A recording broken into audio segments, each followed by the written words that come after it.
अगर आपको हमारी वीडियो अच्छी लगती है तो सब्सक्राइब करें।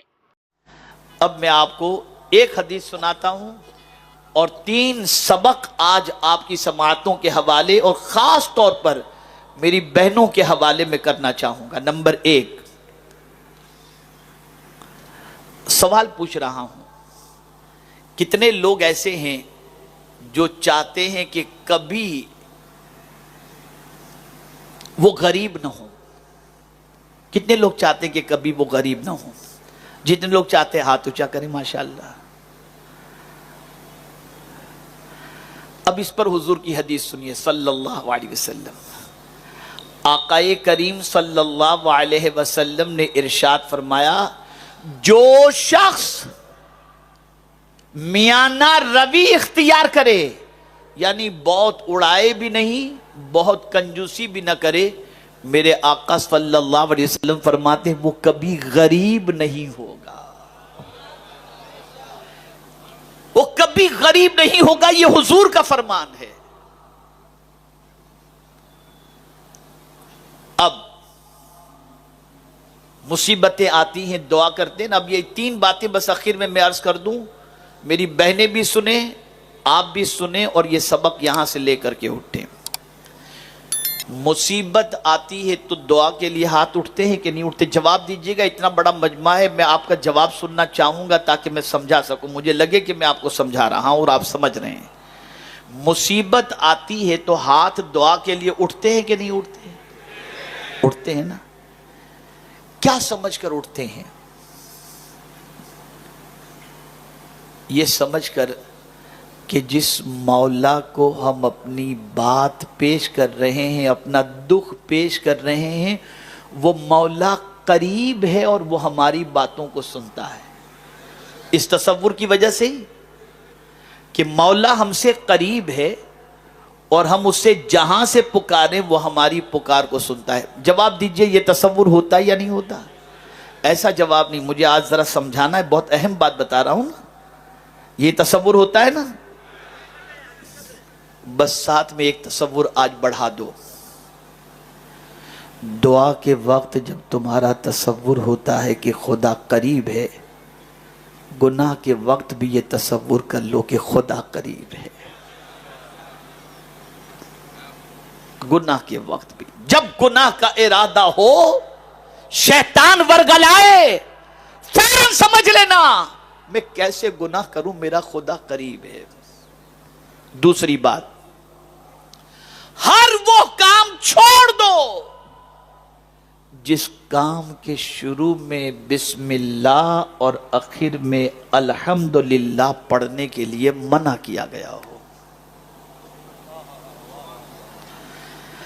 जो काम आपने करना है, अगर उस काम से पहले आप बिस्मिल्लाह नहीं पढ़ सकते और उस काम के बाद में अल्हम्दुलिल्लाह नहीं पढ़ सकते, तो वो काम करना छोड़ दीजिए।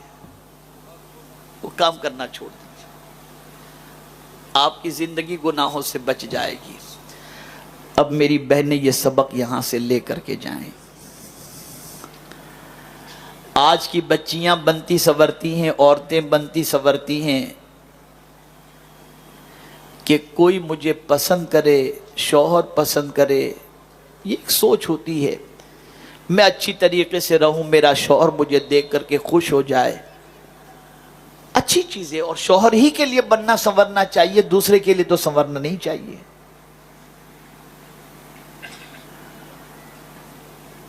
एक औरत ये सोचती है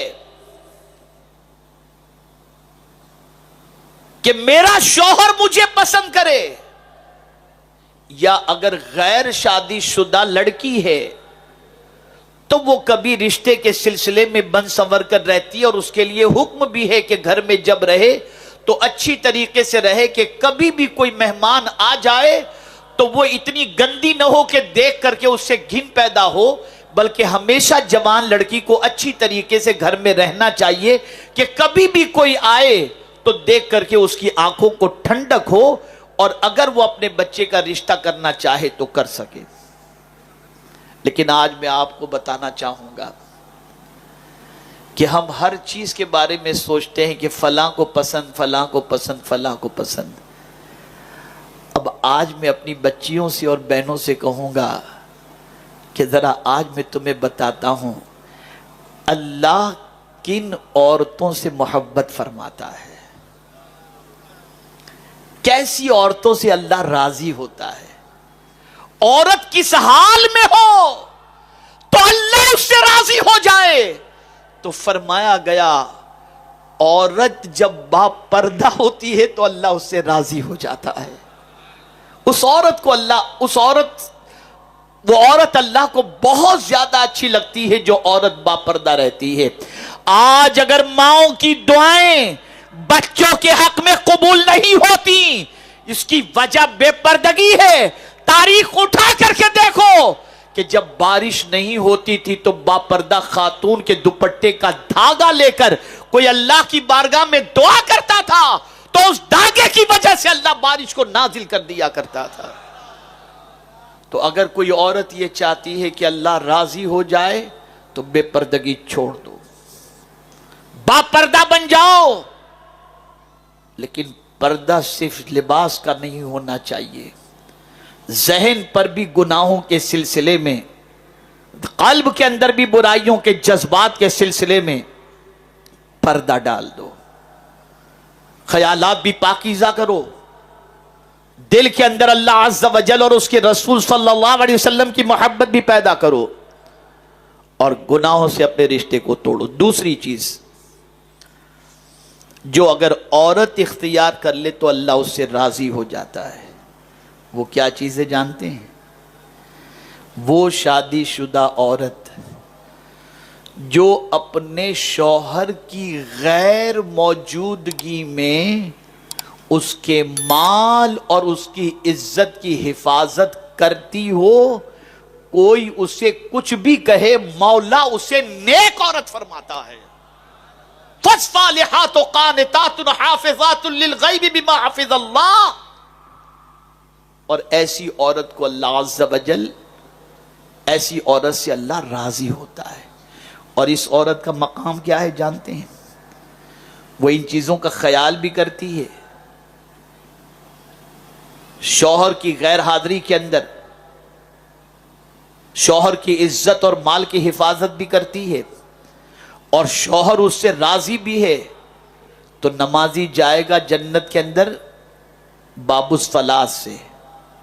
جتنے بھی دروازے ہیں مختلف عبادتیں کرنے والے ان دروازوں سے جائیں گے، لیکن اگر کوئی عورت نمازی ہے، روزے دار ہے، اللہ کی اطاعت کرتی ہے اور اس حال میں اس دنیا سے گئی کہ اس کا شوہر اس سے راضی ہے، سرکار فرماتے ہیں وہ جنت کے جس دروازے سے چاہے جنت میں داخل ہو جائے۔ تیسری چیز، اس عورت سے اللہ راضی ہوتا ہے جو عورت قرآن کی تلاوت کرتی ہے۔ تم سب کو راضی کرنے کی کوشش کرتی ہو، شادیوں کے اندر ڈانڈیا کھیل کر، رقص کر کے، ڈانس کر کے سب کو خوش کرنے کی کوشش کرتے ہو، لیکن کسی کی خوشی تمہیں کچھ فائدہ نہیں پہنچائے گی۔